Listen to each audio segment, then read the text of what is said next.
So the Prince estate just won a pretty large settlement against I Records, and I kind of wanted to talk about that here on the channel.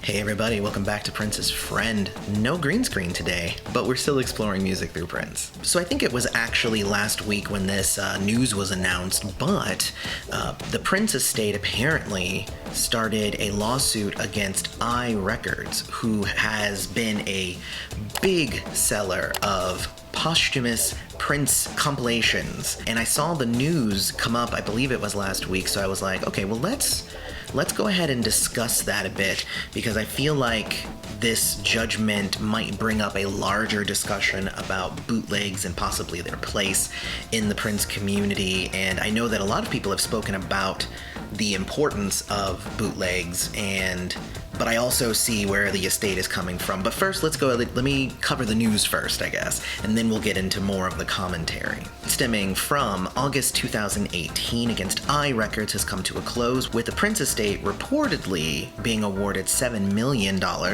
and an added comfort that all bootlegs released associated with the purple one will be taken down. So there's like the crux of it. Basically, they sued this company who apparently has released 18 posthumous Prince compilations, and they were awarded $7 million in compensation, and the site's down. They're no longer selling them. So if you were able to get your hands on one, I guess, lucky you. But yeah, so they're gone now, basically, wiped from existence, unless they're going to do something underground. Who even knows? But I wouldn't risk it if I'm already having now to pay $7 million. Here's the interesting thing, though, is that when the Prince estate was suing, they were asking for $2 million per trademark violation, and if they had gotten what they asked for, which would be $2 million per violation, which I guess is per compilation per album, and they released 18 posthumous albums, then you would be looking at, I guess that's $36 million. They ended up getting about a fifth of that, which probably they weren't happy about, but also maybe it's a little bit more manageable on the part of I Records. So here is the thing about that.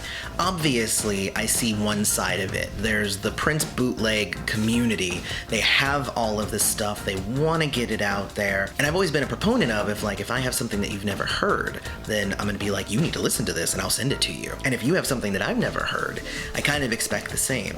But if somebody says, oh, you never heard that? Well, I could sell you the CD for this much. I'll be like, no, thank you. Because it is pirating. Because it is pirating. That's just how it is. It is pirating. And that's the weird thing about bootlegs, is that it is people trying to sell work that is not theirs, essentially.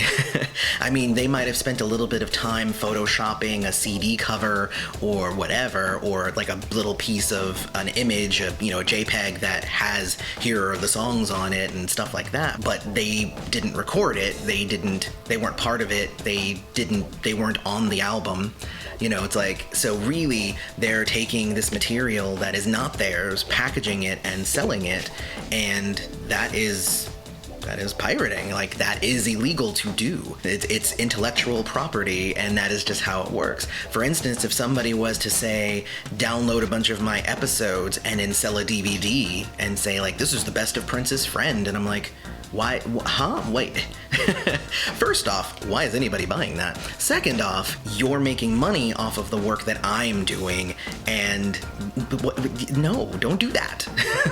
Then again, Prince actually was a lot about sharing the music, give it away to people. He actually, at the end, was trying to figure out a way, if there was a way for him to have us friends sell it to each other. So there is that aspect, but that never really got off the ground. It was, that was more just kind of speculation. I guess that's almost like a little bit of a pyramid scheme.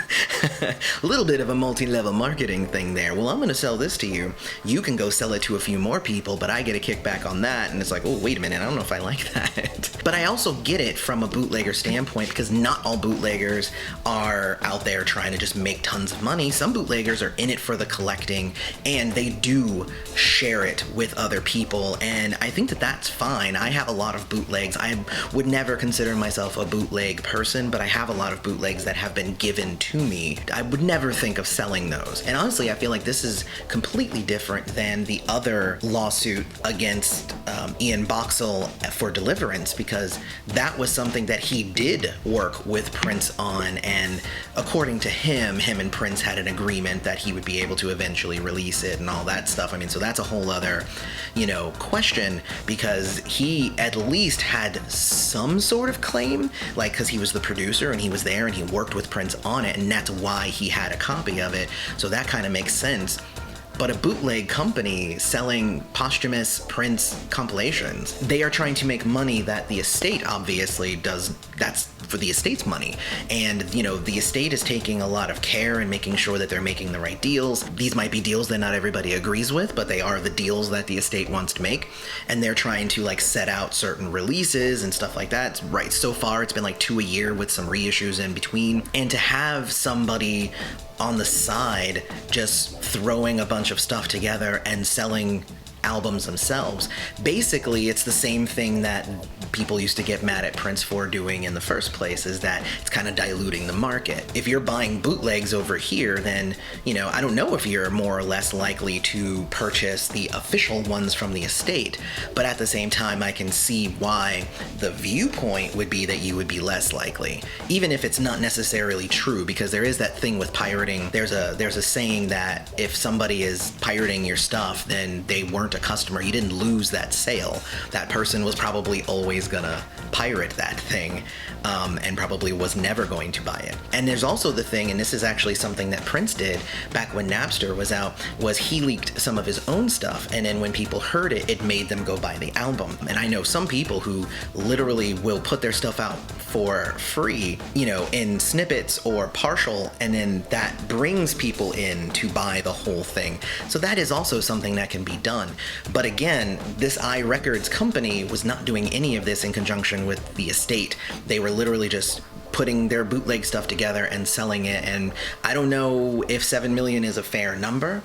I don't know if they made that much money. I don't know if they have that much money. But after the Ian Boxall thing, they should have known that somebody is going to be coming for them, because they have people scouring the internet, trust me. But anyway, I actually do want to hear more about this larger bootleg discussion, and do you think that the estate should have sued this company, or should they have left them alone or tried to make a deal with them? Should they go after more bootleggers? It's just a really kind of interesting larger discussion to have, so let's have that. Go down to the comments and let's continue the discussion there. Before you go there though, don't forget to hit like, subscribe to the channel, and hit the bell notification so you always know when Princess Friend releases a video. Hit us up on Patreon. That's at patreon.com/princessfriend, where you can help the channel grow.